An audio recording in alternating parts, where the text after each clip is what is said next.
ley que estamos enviando al Congreso busca resolver todas las situaciones.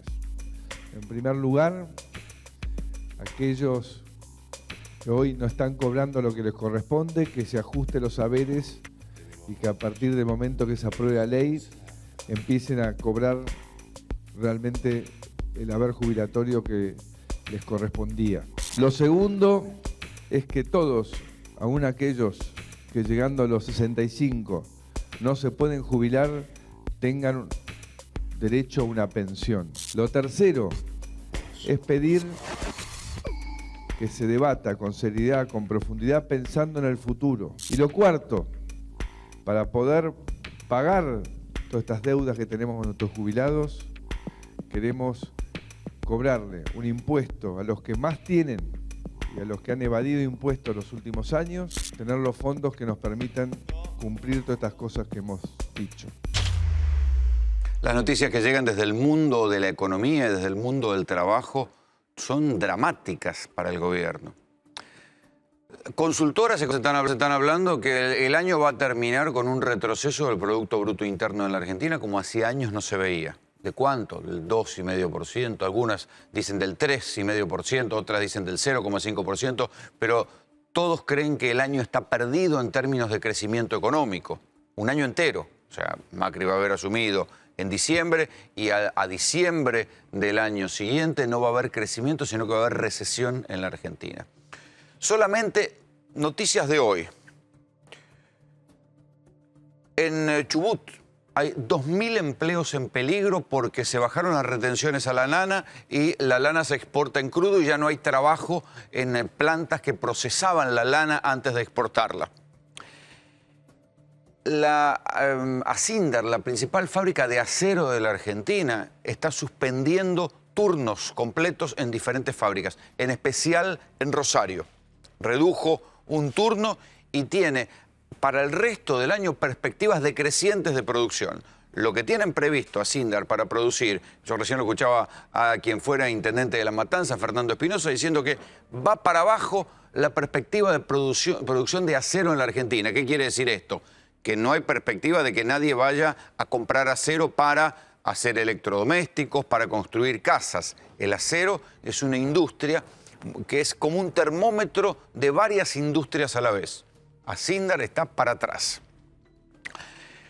Los petroleros de Neuquén, pese a lo que nos cuesta la nafta, y esta noche en tercera posición vamos a analizar el curioso caso de la Argentina, donde mantener un auto cuesta casi el doble en algunos casos que alquilar un departamento. Fíjense, comparen superficies, ¿eh?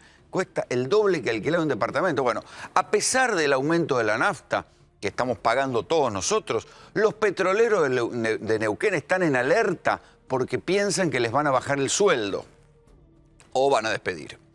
Sancor, una de las empresas emblemáticas de la industria láctea en la Argentina, una cooperativa líder en la producción de lácteos, con todo lo que cuestan los lácteos, ha abierto retiros voluntarios porque se tuvo que presentar al gobierno a pedir un salvataje. No hubo salvataje, emplea 4.700 personas en todo el país. Como no hubo salvataje, se abrió retiros voluntarios y en algún momento puede que los retiros voluntarios pasen a los despidos. ¿Qué decir desde las postales de los conflictos estatales en provincia de Buenos Aires? Hay una carpa del SICOP, el Sindicato de los Médicos, instalada en el Obelisco para llamar la atención del conflicto que tienen los médicos bonaerenses. Frente a todo esto, se venía hablando en el gobierno de la necesidad de un relanzamiento social. ¿Cómo vino el relanzamiento social? De la mano de lo que ustedes escuchaban recién por boca del presidente Macri. ¿Sí? Va a haber pago a los juicios a los jubilados, este pago va a representar una actualización de los haberes y está bien porque esa es una medida que va a dinamizar el consumo. El paquete de medidas del gobierno busca varias cosas. Es un paquete, una ley ómnibus que busca varias cosas. Busca, por un lado, favorecer o compensar la poda que hubo por la inflación en los ingresos a los jubilados, lo cual está bien. Es más, uno puede preguntarse, ¿por qué no lo hizo el kirchnerismo? Hoy, Diego Bocio, que fue el titular de la ANSES, aunque ahora está peleado con el kirchnerismo, decía, porque el kirchnerismo privilegió la expansión de la base de los jubilados. Vale decir que las moratorias y que entraran al sistema los que habían quedado fuera del sistema y los que posiblemente nunca pudieran entrar al sistema jubilatorio. Sí, está bien, pero eso acható la pirámide y generó una sensación de inseguridad entre muchos jubilados que tenían bronca, porque decían, ¿cómo? Yo pagué lo que pagué, tendría que cobrar una jubilación mejor y sin embargo el Estado, por años y años de malversaciones de los fondos jubilatorios, me termina cagando. Bueno, eso se terminó o se va a terminar. Después va a haber que ver la letra chica, porque incluye algunas injusticias tales como que el pago de los juicios se siga computando como una ganancia. Macho, le cobraron fortunas a los jubilados, le fueron sacando de la plata. La justicia reconoció que le tenían que devolver la plata y cuando le pagan le descuentan ganancias. La verdad que no es muy elegante, pero recuerden que es un proyecto de ley, o sea que el Congreso, supongo, que va a poder moderarlo, cambiarlo, mejorarlo. ¿Qué es lo que, entre todo este paquete de leyes, qué es lo que se viene? Escondidito. La intención de vender buena parte de las acciones de lo que se llama el Fondo de Garantía de Sustentabilidad. ¿Qué es esto? ¿Se acuerdan cuando se privatizaron las AFJP? Bueno, en aquel momento las AFJP tenían acciones de montones de empresas privadas. Esas acciones pasaron al Estado y el Estado, el kirchnerismo, utilizó muchas veces esas acciones para presionar a los grupos empresarios.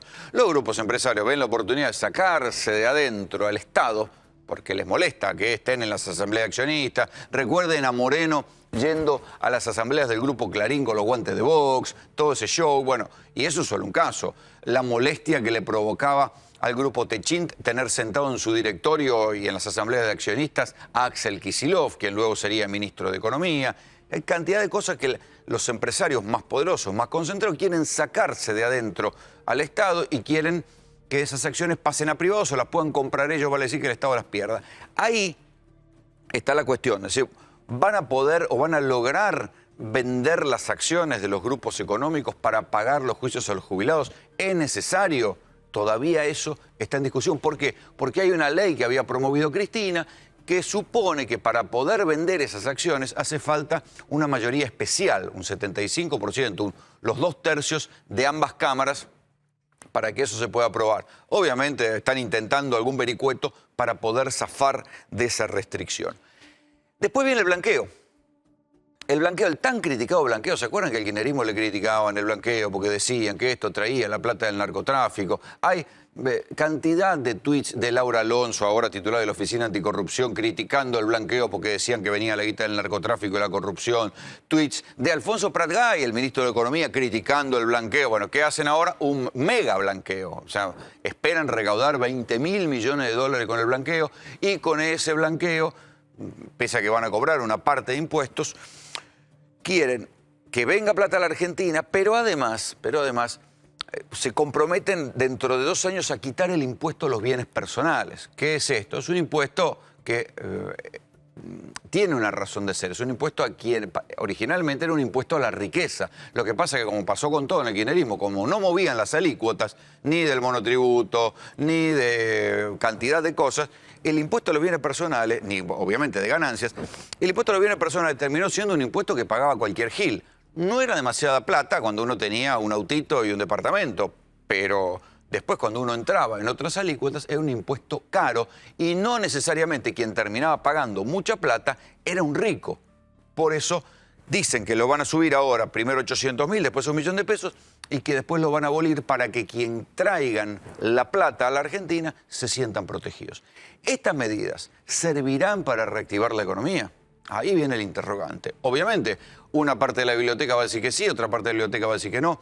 El gobierno sigue jugado a pisar la inflación, pero las contradicciones del modelo empiezan a aflorar.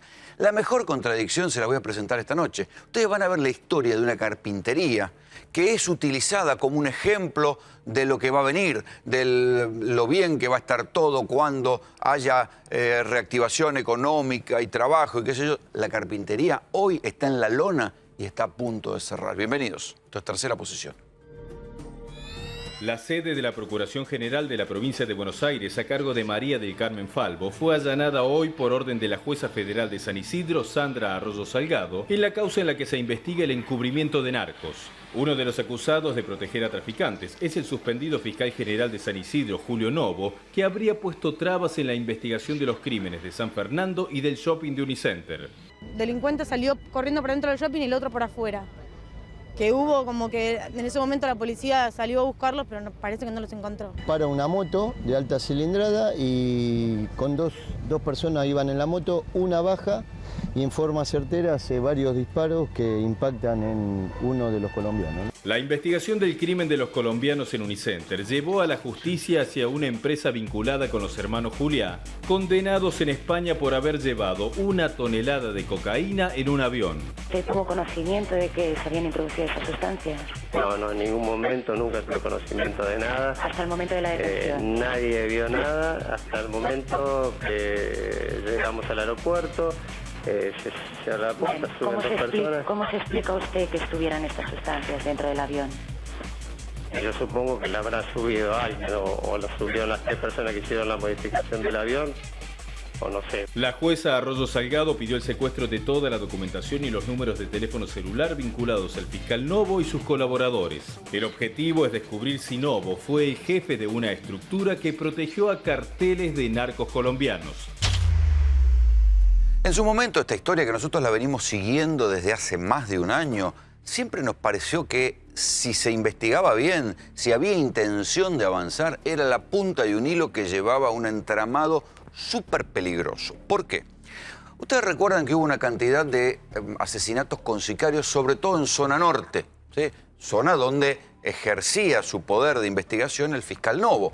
La Fiscalía de San Isidro va desde la General Paz hasta Tigre, ¿sí? O sea que abarca varios partidos de la zona norte. Esos episodios de sicariato eran episodios inéditos en la Argentina y qué casualidad, no solo nunca encontraron a ninguno de los asesinos, sino que además al fiscal que investigaba lo perseguían, le quitaban la computadora, lo hostigaban, lo cambiaban de jurisdicción. ¿Qué había detrás de ese hostigamiento? ¿Por qué no querían que se investigaran bien esos casos de sicariato de narcos colombianos? Eran escenas de caricatura, de película que uno ve por Netflix, digamos. Era todo muy extraño para que sucediera y nunca se llegara a nada. Entonces decían, no, porque bueno, los sicarios vienen de Colombia. ¿De qué caso se trataba de estos?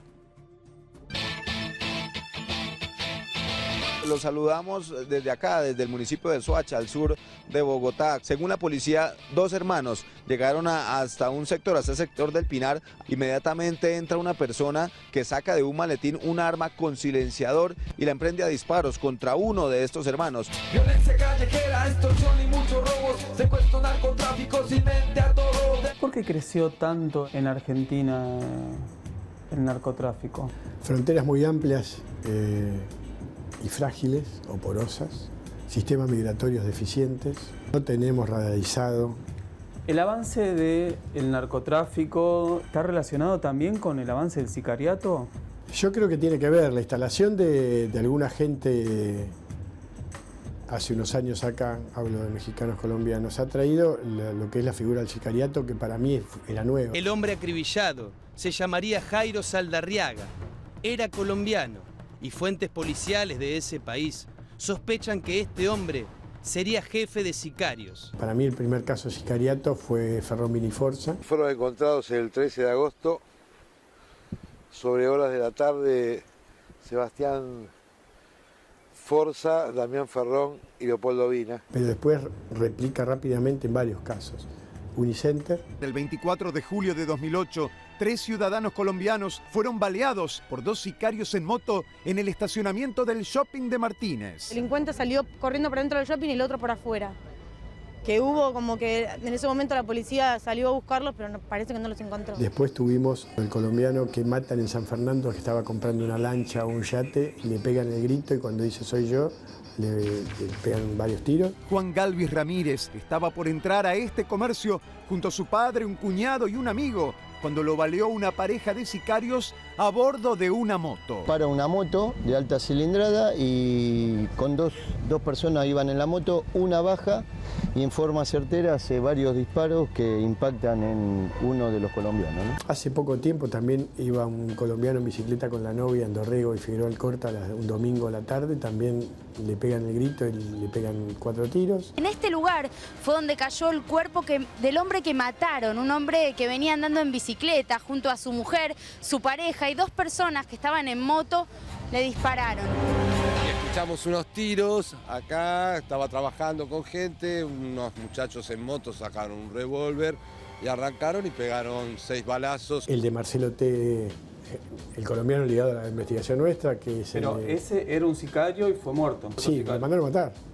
La esquina de Marcelo T. de Alvear y Libertad, en Barrio Norte, fue escenario de un asesinato a sangre fría. Su víctima, un ciudadano colombiano. Su victimario, un sicario que se movilizaba en esta moto. La única forma de ocupar el espacio es a través de la violencia.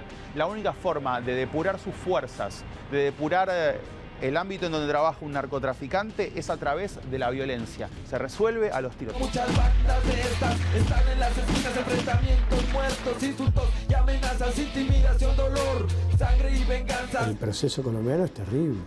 Colombia era un país tropical hermoso, turístico, y se transformó en un baño de sangre donde mataron jueces. Es un modelo que no me gustaría para mi país.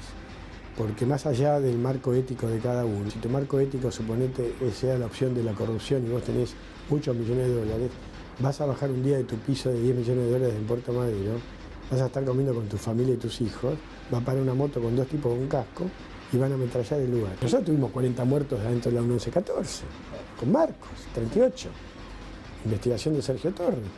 Lamentablemente esto trae violencia urbana. Bandas en las calles, en todos los lugares, clandestinas, ilegales, criminales, ideales, putas calles letales.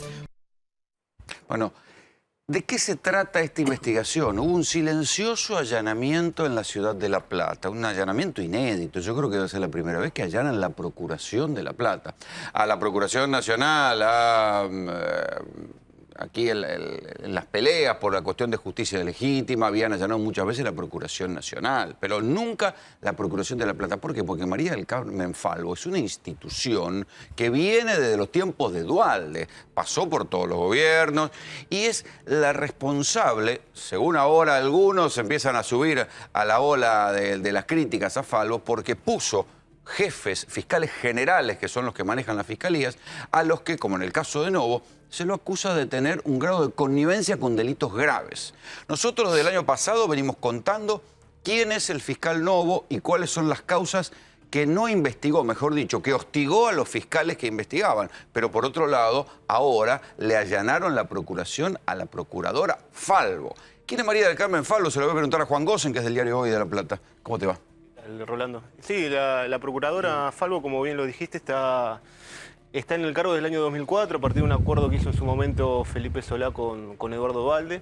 En aquel entonces Duhalde era un titiritero de la política bonaerense, tenía cierto poder y bueno, llegó de la mano de él. La cuestión es que hoy en la provincia de Buenos Aires, Falvo, nosotros en el diario Hoy la venimos investigando desde hace ya varios años, y es la principal garante, y eso lo dicen muchos actores del Poder Judicial, de que prácticamente ningún funcionario de los que pasaron en los últimos 20 años y de los que están ahora sean investigados por la justicia. Y lo que pasó ayer, como lo dijiste bien, es un hecho inédito, porque si bien desde la Procuración se intentó maquillar el operativo diciendo que era solamente un pedido de informes, pero nunca un pedido de informes va a estar acompañado de la presencia de la Policía de Seguridad Aeroportuaria. Exactamente, con lo cual a todas luces fue un allanamiento y muestra que la jueza Arroyo Salgado está decidida, o por lo menos en este instante está decidida a ir al fondo de la cuestión, ¿no? Recordemos además que la denuncia viene impulsada también por Elisa Carrió. Hay sectores del gobierno bonaerense... Elisa Carrió se sumó ahora a último momento, porque el año pasado de nuevo no decía nada. Exactamente, sí, tal cual. Y además, lo que tenemos que destacar es que otro hecho inédito ocurrió el año pasado cuando, como María del Carmen Falvo no sancionaba al fiscal Novo, no lo suspendía, la Suprema Corte de Justicia de la provincia decidió suspender los sellos al fiscal Novo. Fue por encima de Falvo y le aplicó una suspensión por 120 Falvo días. lo protegía. Claro, exactamente. Y no lo suspendía, y fue la Corte la que lo apartó. La Corte, en una resolución de fines de septiembre del año pasado, decidió apartarlo en el momento que ya se abría el jury en la legislatura bonaerense. Damiano Detti es abogado, es uno de los primeros que trajo acá la historia de lo que está pasando en San Isidro, ¿no? Y de qué es lo que pasaba con el fiscal Angelini. Sí. Era el fiscal que investigaba los casos de sicariato y que le sacaban hasta la silla, pobrecito, para que lo investigara. Sí, ¿qué tal? Buenas noches, Rolando. Sí, Angelini fue realmente un héroe. Digamos, un héroe, ¿por qué? Porque ayer hablamos del concepto de la protección corporativa que hay. La protección corporativa y que también ataca a los de adentro, que son miembros de la corporación. Pero obviamente que siempre hay mayorías corruptas y algunas personas que quieren trabajar bien. Angelini fue una víctima de este sistema, pero tuvo las agallas. ¿Qué le hacían? Le hacían de todo. A ver, desde tratarlo de loco hasta quitarle, como dijiste vos, la computadora. Hasta, a ver... El tipo, a ver si nos entendemos, para que se vea claramente. El fiscal Angelini tenía que investigar casos de sicariato, de narco colombiano que andan con teléfono de última generación, en moto de alta cilindrada, y creo que no le daban... hasta le bajaron a último momento un viaje a Colombia. Tenía que ir a Colombia y al último momento le dijeron, no, usted no viaja. Tenía el viaje pago ya. No solamente el viaje pago, sino que tenía a ministros y a funcionarios colombianos esperándolo en el aeropuerto junto con otros fiscales. Justamente para ir a dilucidar qué es lo que pasaba en Colombia sobre lo que estaba pasando en Argentina. Qué es lo que no se quería investigar desde Argentina. Y algo muy particular, fíjate que tanto con respecto a la policía como a los fiscales corruptos o jueces corruptos, en general la provincia no funciona. Por eso el allanamiento a la procuración. Porque provincia no funciona, siempre tiene que haber un fuero federal que interviene en la provincia. Y lo que... Acá es la jueza federal, Sandra Arroyo Salgado, la ex esposa de Nisman. Y esta pequeña distinción entre... Si vos pedís un informe, y esto lo sabe cualquier abogado, pero se lo explicamos a la gente que está viendo el programa, si yo pido un informe, mando un oficio, que es un escrito judicial diciendo, che, entidad tal, mandame este informe. No mando a la policía diciendo, si no me lo das, te revuelvo todo y secuestro cosas. Eso es cuando no se lo diste. Eso cuando ya sabés que no te lo va a dar o cuando sabés que te lo van a esconder. Ahora, algo muy importante, que hablamos también un poco ayer. Imagínate, conoces un barrio privado, un country, ¿no es cierto? Entonces ahí tenés guardia privada. ¿Qué pasa si un vecino denuncia que uno de los guardias del barrio privado le robó la casa? ¿Qué es lo normal que pase? Por lo menos lo echan de la seguridad. Sí. Después lo investiga la justicia, lo echan. Acá no se echa a nadie, ese es el problema. Esa es la corporación que hay. O sea, ¿cómo te imaginas que en un barrio cerrado un guardia de la empresa de seguridad roba a un vecino, el vecino lo denuncia y lo echa automáticamente y acá no echamos a nadie? Y ahí tenemos un gran problema con la justicia, que se está debatiendo ya hace tiempo, pero hay algo que quiero hacer hincapié, porque ayer se habló del modelo norteamericano y de Nueva York, con Giuliani. Hay una distinción entre el americano y el argentino, muy importante, que es la elección popular. Acá es vitalicio el cargo de fiscal general, o en este caso la procuradora Falvo. Entonces, ella va a estar de por vida o hasta que se jubile. Ahora, hasta que la echen con un juicio político. O que sabemos que nunca llega a nada porque siempre hay acuerdos políticos, siempre hay mayorías discutibles. Entonces, lo que habría que hacer es que la sociedad... A ver, para que entendamos... A ver, 10 segundos. ¿Qué significa Ministerio Público? A veces hablamos de fiscal en Ministerio Público porque la gente no entiende. Es la parte acusadora. Claro. Vos tenés un crimen.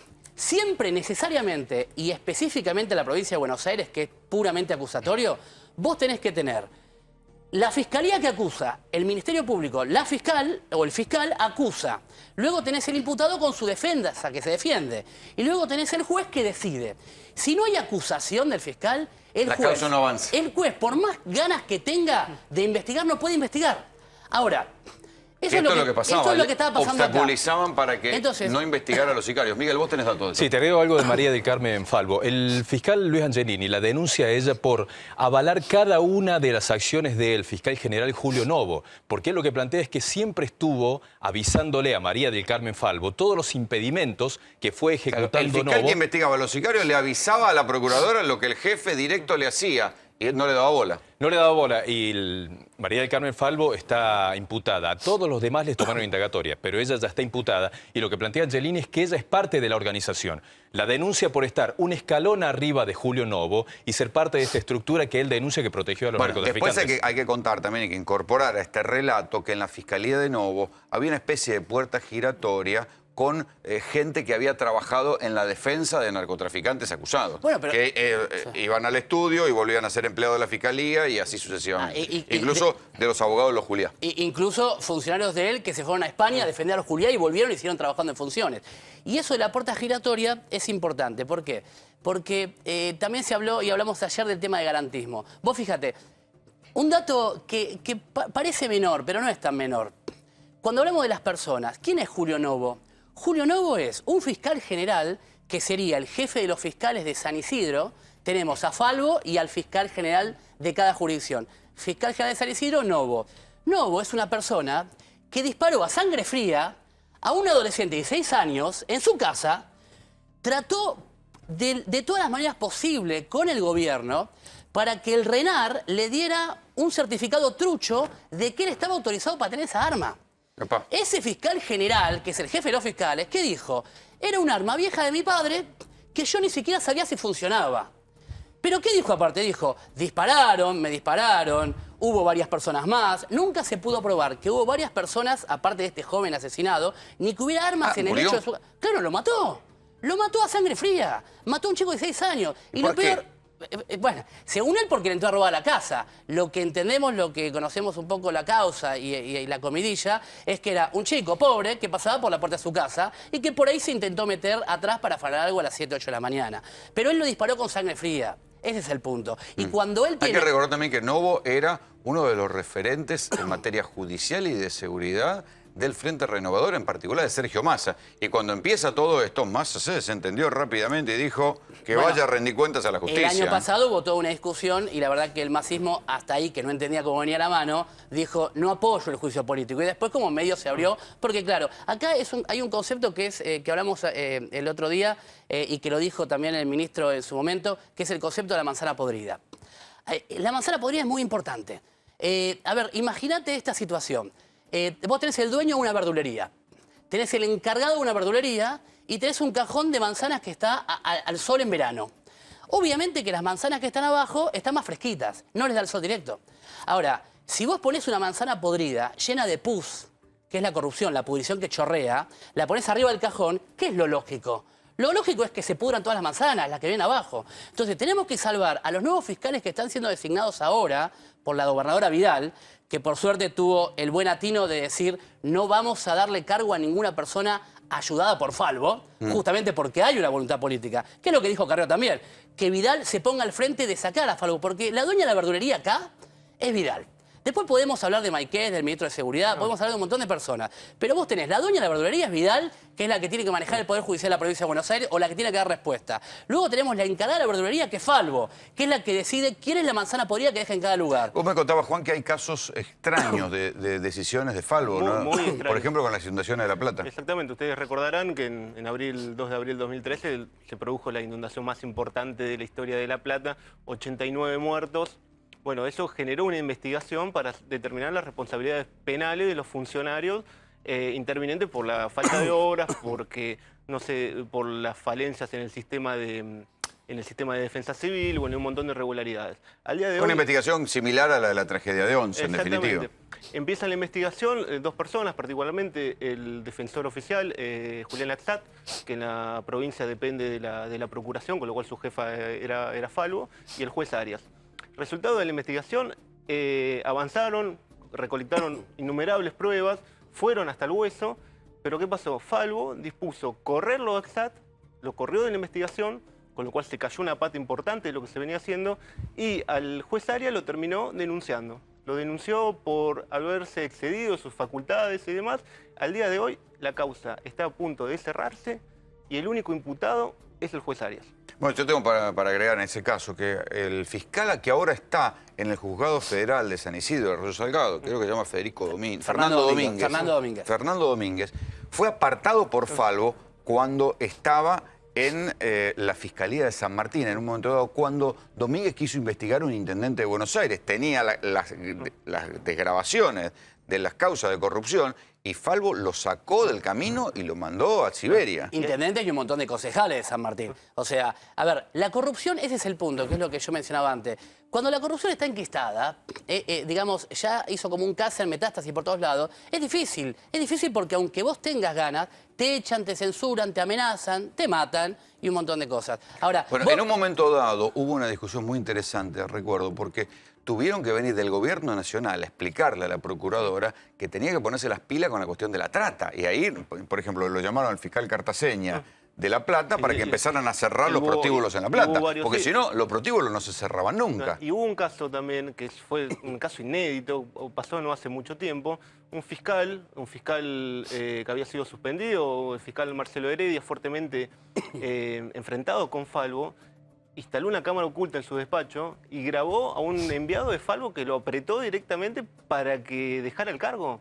En una extorsión lisa y llana lo grabó, hasta la denunció. ¿Y qué pasó con esa denuncia? Esa denuncia que se tendría que haber tramitado en La Plata, se terminó tramitando en Mar del Plata y quedó en la nada, y el fiscal denunciante obviamente fue apartado porque no era soldado de Falvo. Bueno, ahora, en este momento, vos fíjate, cuando Novo lo desplaza a la Corte, que esto es importante también destacarlo, justamente la que tiene la autoridad de sanción, de superintendencia, se llama, sobre Julio Novo, sería Falvo. Como Falvo cajoneó todas las denuncias que habían hecho los fiscales, no solamente Angelini, 13 fiscales firmaron la denuncia contra su superior directo. Entonces, cuando ella cajoneó todo esto y entorpecía a Novo las investigaciones, Falvo cajoneó todo, entonces la Corte Suprema Corte de Provincia, dijo, no, espere, señora Falvo, usted no está haciendo las cosas como corresponde. Entonces, la Suprema Corte se puso los pantalones y dijo, vamos a hacer las cosas bien. Ahora, fíjate que dato interesante con lo que decís vos del apriete. En San Isidro, ahora está reemplazando a Julio Novo una fiscal interina, hasta que sirve el cargo formal, que es Beatriz Molinelli. Y la doctora está recibiendo un montón de aprietes también. Ahora, ¿qué pasó en estos pocos meses? Fíjate, pocos meses. Ya tenemos a secretario privado, que es adjunto de Novo, hoy día imputado penalmente por robarse $8.000 de una causa judicial. ¿Cómo fiscal va a estar acusado por robarse la plata de una causa? Es sencillo. Bueno, sí, se la llevó a su casa. Estaba en sobre, cerrado, lacrado, como pide la cadena de custodia. Después de que fue imputado, tiró dólares que ni siquiera corresponden con los mismos dólares secuestrados, porque estaba acorralado. Y ahora... ¿Se llevó los dólares?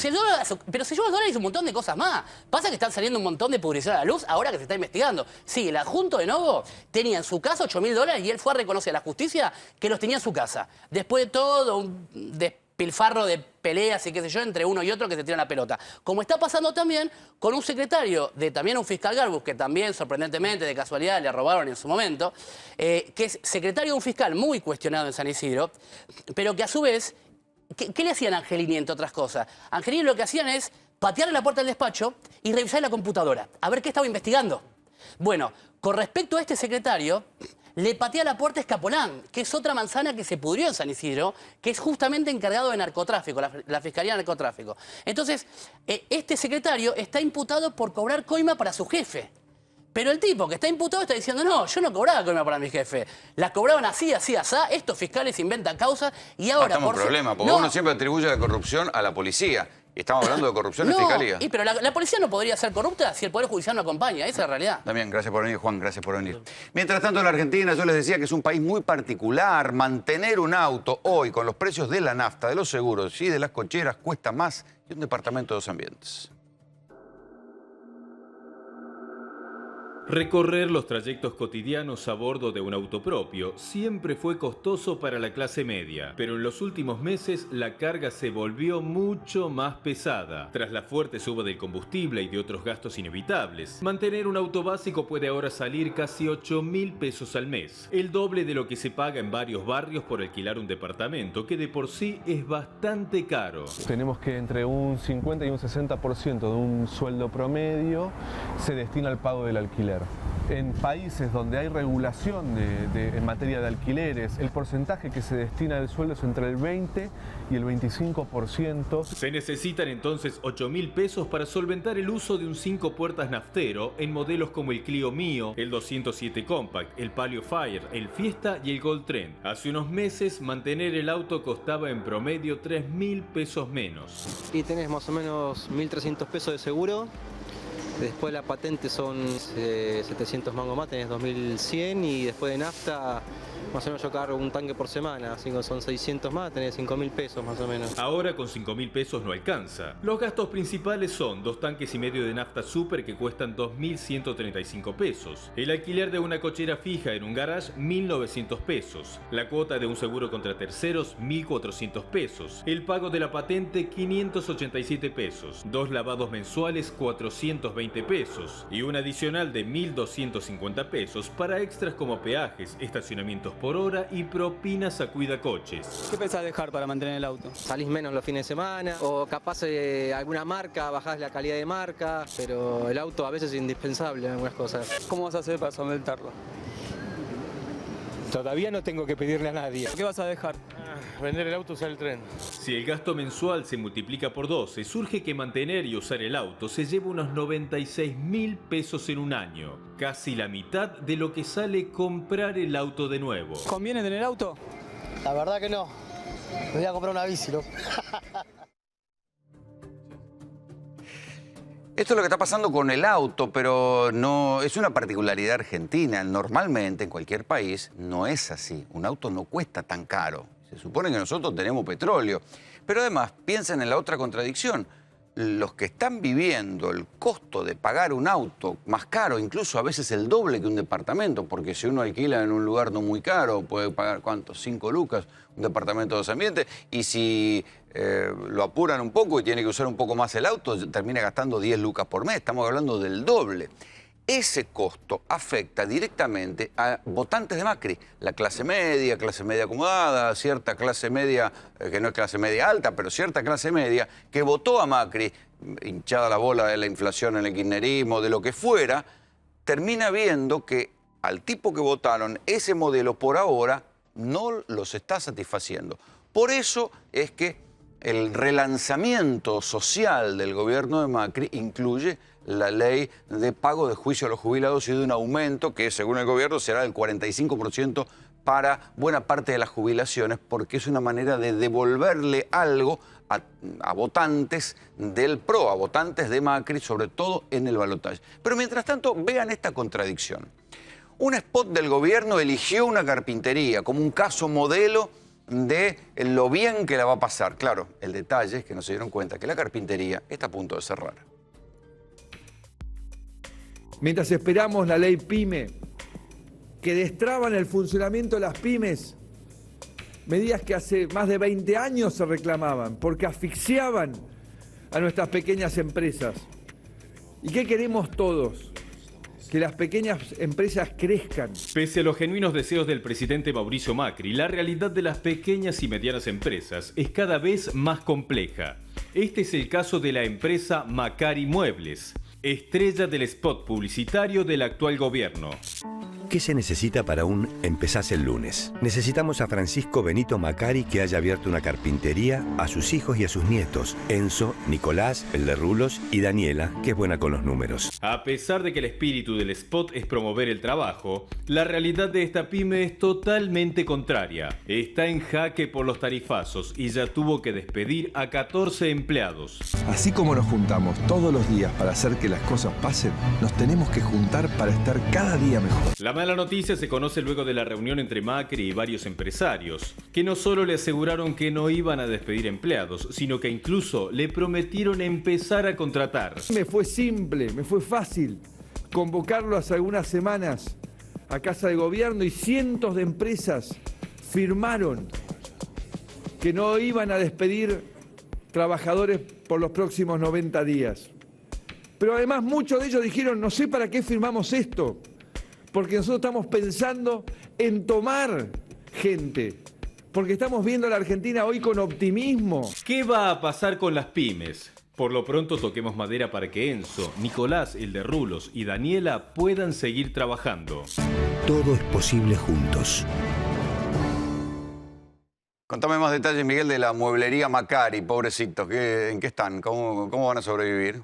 A la mueblería la eligieron porque pensaban que iba a ser un ícono, un ejemplo para mostrar de cómo se podía llegar a progresar. Pero lo cierto es que ellos hace muy poco tiempo tenían 14 empleados y fueron cada vez teniendo menos empleados, los fueron echando y ahora están hackeados por los problemas económicos, por las tarifas y por el receso de la actividad económica. Y ni siquiera van a poder disfrutar de los juicios de los jubilados. No, tampoco. Digamos, no es una pyme que está en crecimiento, que tiene muchos empleados o el mejor ejemplo para mostrar que se puede progresar. No, es una empresa que está en problemas. Bueno, recién en el editorial yo les daba unas cifras. Solo las saqué de los diarios de hoy, tampoco es que hice una gran investigación. 2.000 empleos en peligro en Chubut por la baja de las retenciones a la lana, ya no se procesa lana.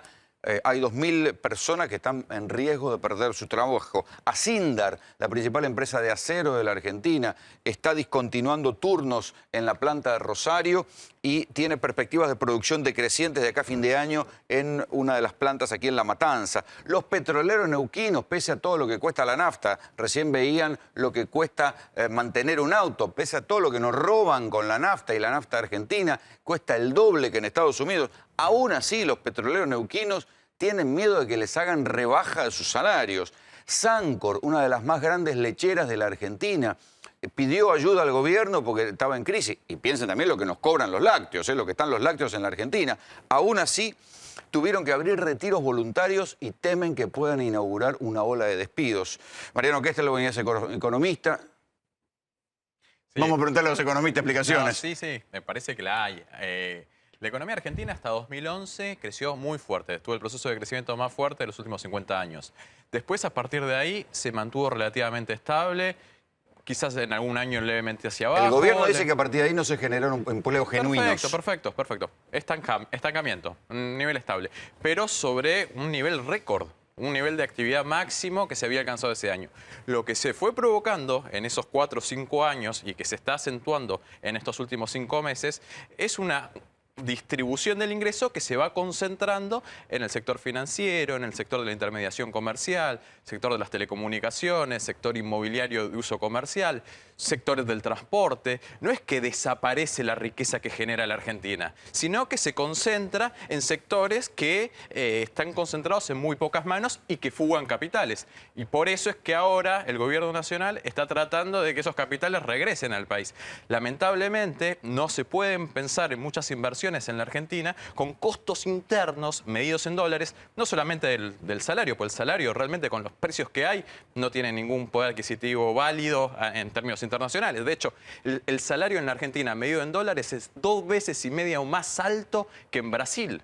Del doble que en Chile. O sea, y con esos salarios no comparamos nada, a pesar de tener muy altos salarios medidos en dólares. Ahora, esto es justamente porque hay sectores que están concentrando la riqueza. Empresas pymes que no están favorecidas por el modelo. Gente que tiene el auto, que seguramente votó a Macri, o buena parte de ellos, están viendo que se le disparan los costos del modelo de su auto. ¿El modelo Macri está afectando a sus propios votantes? Y me parece que sí. Como vos decías bien, la medida de la recomposición de los saberes jubilatorios para los jubilados que mejores ingresos tienen es una forma de compensar. Es una muy buena... ¿Activará la economía eso? Sí, por supuesto. Va a tener un impacto muy interesante en la economía porque son cifras muy significativas de las que se están tratando. 75, se está hablando que para este año van a haber un incremento en el poder adquisitivo de esos asalariados de 75.000 millones de pesos. ¿Cuáles son las medidas del gobierno de Macri que concentran más la riqueza para vos? Principalmente el incremento de la tasa de interés. Haber subido la tasa de interés al 38% mejoró la rentabilidad del sector financiero como ningún otro sector en la economía argentina. Y después, desde ya, también el incremento de las retenciones a todos los sectores exportadores. Pero la medida más importante de todas es haber mantenido un tipo de cambio estable después del subidón hasta 16 pesos y después de eso una tasa de interés en pesos al 38% con, obviamente, la venia del presidente del Banco Central, que tiene muy buenos vínculos con el sector financiero local e internacional, garantizando un tipo de cambio estable y de esa forma unas ganancias especulativas fenomenales. Con Ricardo Alper venimos analizando muchas veces qué es lo que está pasando con el modelo económico, sobre todo en los sectores populares. Falta generación de empleo. Falta generación de empleo y ojo que la excelente medida de recomponer las jubilaciones no te garantiza que se incremente el empleo, porque si los abuelos... Incrementa el consumo, pero... Pero el problema en la Argentina es gambeta corta eso, ¿no? A ver, si vos incrementás el consumo de teléfonos chinos, incrementás el consumo de teléfonos chinos. Es verdad, tenés un impacto en la recaudación porque es todo en blanco... Digamos, cobras ingresos brutos, cobras IVA, cobras algún tipo de arancel directo, indirecto. Sí, hay más comercio. Hay más comercio, pero la reactivación no existe. O sea, cuando te cierra una mueblería, volvamos al ejemplo de siempre. Si mandás a hacer 1 millón de juegos de baño, bueno, las mueblerías estarían todas trabajando. Entonces nos tenemos que olvidar de que el problema en la Argentina sea tributario o cambiario. El problema es productivo. Y lo que le está pasando desde mi punto de vista al gobierno es... algo que le pasó también al gobierno kirchnerista. Demasiadas pocas personas tomando decisiones. No hay una segunda y una tercera línea arriesgando. ¿Se entiende? Y ojo, las decisiones grandes tal vez no son tan dramáticas ni tan malas. Y vos recién decías, me parece que vos preguntabas qué pasa con el votante de Macri si se ve frustrado. El votante de Macri votó para que agarren al caballo un poquitito más firme porque lo veían sobre todo. Exacto. Y ojo que ahí el votante de Macri, lejos de estar desencantado, ve que se está haciendo algo que había que hacer. Lo que no está apareciendo, y me parece que es donde hay que poner el eje, es cuál es el plan productivo. El plan productivo es simple, es, digamos, desenganchar de alguna manera lo productivo de la capacidad de gasto del Estado. El Estado le tiene que poner crédito en el bolsillo a personas demandantes de productos de mano de obra local. Terminó, es eso. Si se juntan... ¿Pero eso está en el ADN del macrismo? Sí, está. Lo que pasa es que no lo saben hacer. ¿Por qué? Porque ponen a segundas y terceras líneas pibes de 25 años. Sinceramente, a ver, no sé quién hizo un chiste de la cámpora para chetos. No quiero caer en eso. Pero lo que está ocurriendo es que tenés tipos discutiendo cuestiones absolutamente trascendentes que no tienen la capacidad y son de confianza. Bueno, muchachos, tienen que ser capaces, no de confianza. Si no saben, no saben. Es caer de nuevo en lo que hizo el cristianismo. Todas las fichas están puestas en pisar la inflación, ¿no? Sí, ahora yo conozco a la gente que integra el equipo de industria en este gobierno y son todos cuadros excelentes. Tienen un nivel de capacidad muy, muy bueno. Me parece que el problema es... el modelo económico. Sí, ¿hacia dónde va el barco? barco? El modelo político. El barco va a favor de los grupos financieros, los grupos de la intermediación comercial, no necesariamente... O sea, no hay que esperar un Macri productivista, desarrollista, como él pero decía siempre. Ojalá que sí, pero por ahora la política Mariano, económica va para otro lado. Perdón, lo están buscando, no es que no lo buscan. En los grandes trazos lo están buscando. Lo que pasa es que, a ver... Cuando vos después tenés que ir al mercado de las autopartes, ¿se entiende? Tenés que tener tipos que entiendan muchísimo, muchísimo, muchísimo. Y en la Argentina, problemas de esos debe haber 2.000 o 3.000. El gobierno no tiene 3.000 tipos de primera línea. Seguro. Tiene que poner avisos en los diarios diciendo quién entiende de tal tema, porque el que cree que porque vos tenés 25 grandes CEOs, tenés 2.000 funcionarios de primera, está totalmente equivocado. Inti, ¿qué está haciendo hasta ahora el gobierno para generar empleo? Mirá, algo Si que el está haciendo gobierno... algo. Yo soy un... A ver, más allá de que se fue de mambo, desde mi punto de vista por lo menos, hizo muy mal el tema tarifas, me parece que había que hacer de otra manera las cosas, pero digamos, mandar el dólar de 10 a 14, 15, 16, perdóname, yo no soy defensor del plan de Martínez de Off, Kichilov. ¿Se entiende? O sea, a mí me parece que el que no entiende que el campo va a tener un incremento en su potencialidad productiva a partir de la devaluación no entiende nada. O sea, cuidar que el dólar, que estaba bajísimo, suba, era para la gente del sector nacional y popular una reivindicación hasta Kicillof, que es una especie de rara avis dentro de lo nacional y popular. O sea, lo del dólar porque terminó fue defendiendo un dólar barato como un modelo neoliberal. Pero terminó con el plan de Martínez de Oz, una ridiculez. Eso no podemos no verlo, porque eso es ser necio no verlo. Bueno, también es necio no ver el gasto público, cómo el gobierno nacional, el anterior gobierno, generaba una inversión en inversión social y en obra pública fenomenal, como no se había visto en muchísimos años, a pesar de un contexto internacional que iba a contramano. Brasil con ajuste ortodoxo, Chile, Perú sin intervención, y acá el gobierno nacional apuntaba en ese sentido. Sin lugar a dudas. Pero las dos soluciones, tanto la brasilera con ajuste como la argentina con expansión, terminaron mal. Sí. Digo, terminaron mal. Repito, espera, vos recién decías el gobierno anterior, a mí me parece, después de que Bonafini fue a Roma a pedirle a Jorge Bergoglio disculpas porque lo maltrató, todo lo que se dice no sirve para nada. ¿Se entiende? A mí me parece que lo importante hoy es empezar a pensar qué se puede hacer, ¿sí? Hay una cuestión concreta que es, hoy el Estado está empezando nuevamente a licitar obras. Yo lo único que digo es esto, si el Estado manda a hacer 200.000 cloacas en el conurbano bonaerense, ¿estamos todos de acuerdo? Sí, totalmente. Estamos todos de acuerdo. Pero resulta que en el conurbano bonaerense faltan 2 millones de cloacas, no 200.000. La verdad es que si manda a hacer 200.000 va a ejecutar 100.000. ¿Sí? Y si no las manda a cobrar, vamos a quedar en esos 100.000. Yo creo que lo que nos tenemos que empezar a plantear seriamente por primera vez es, ¿estamos los argentinos dispuestos a comprarnos el trabajo que los argentinos somos capaces de hacer o no? Si hoy en la Argentina vos le preguntás, levante la mano el que tiene demandas insatisfechas, ¿estás dispuesto a pagar por lo que querés? ¿Estás dispuesto a pagar por tu asfalto?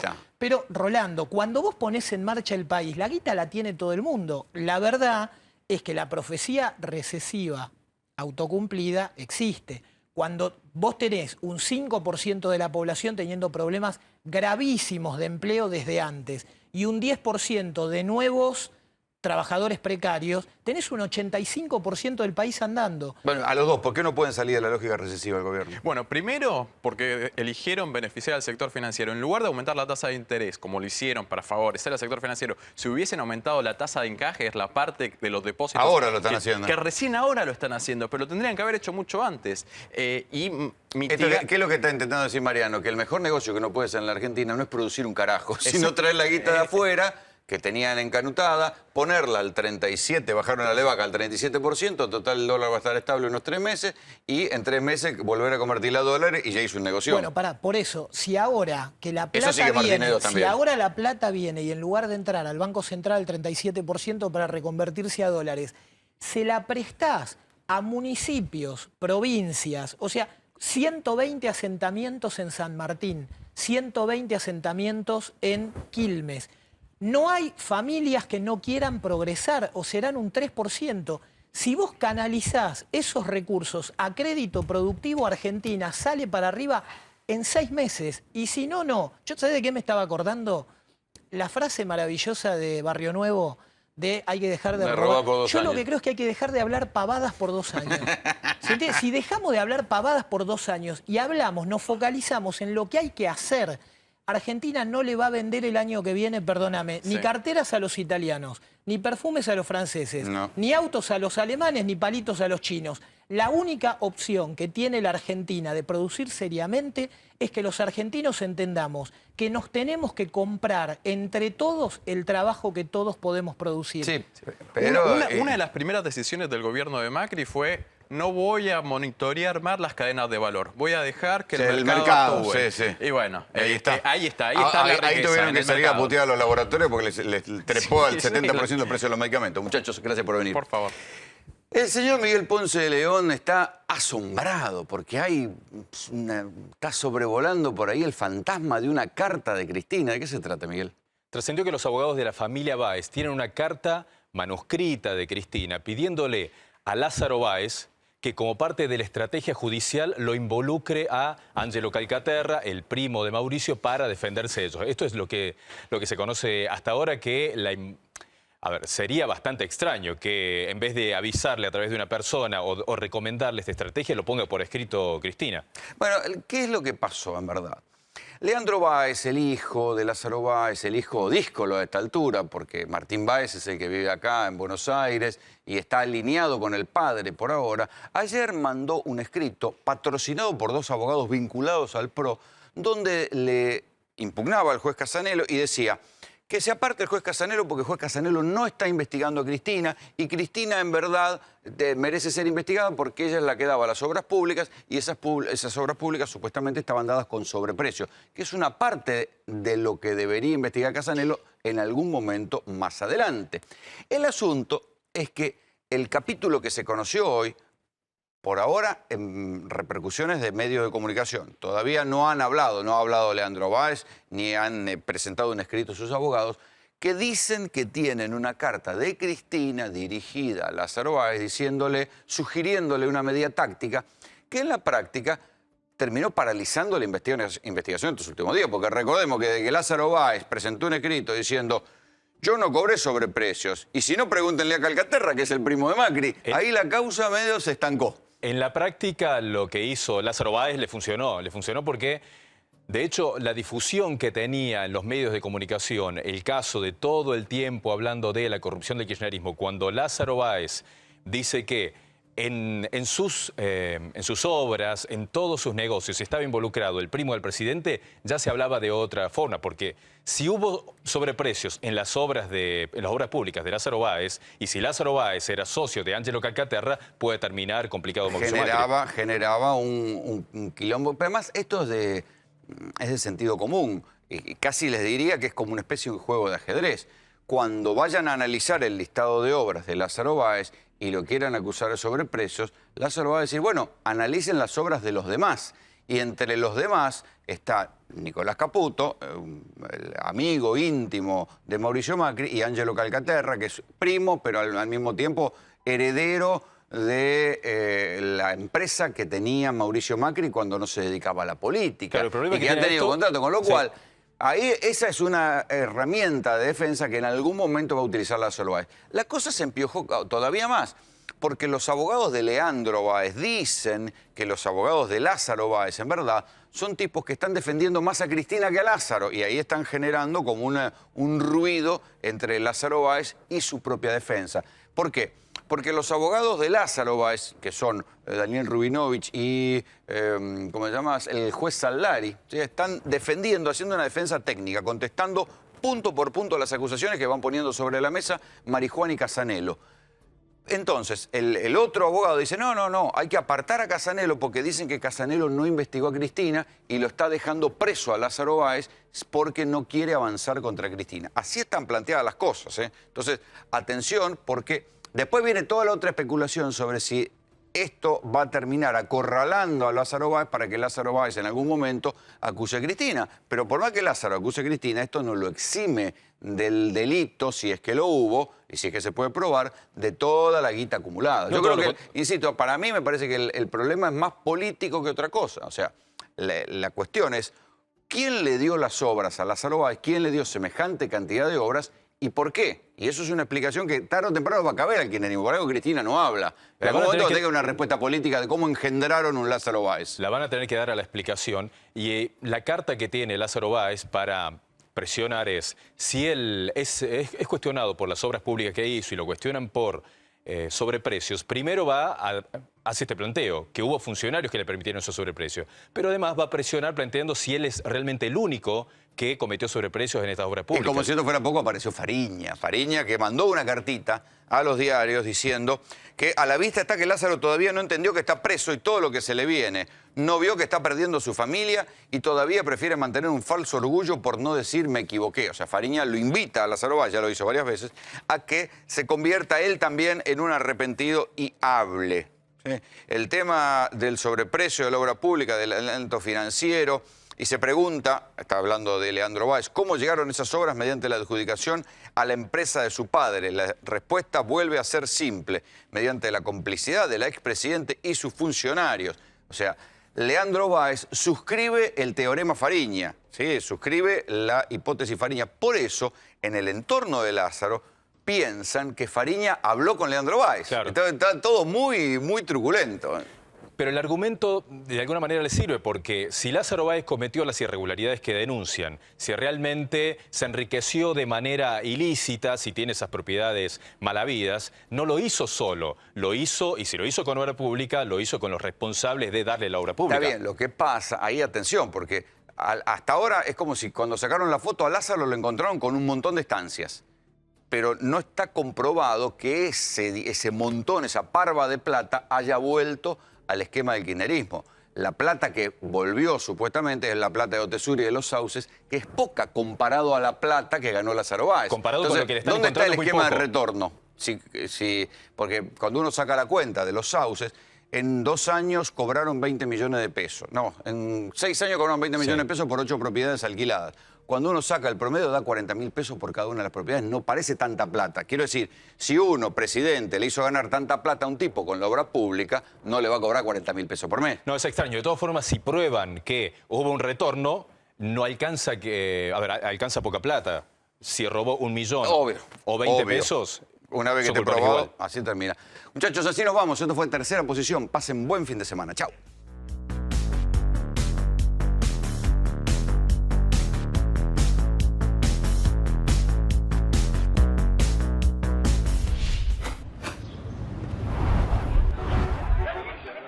Accede al auto que quieras con la mejor financiación. Global Autos, 0800 333 1950, globalautosweb.com.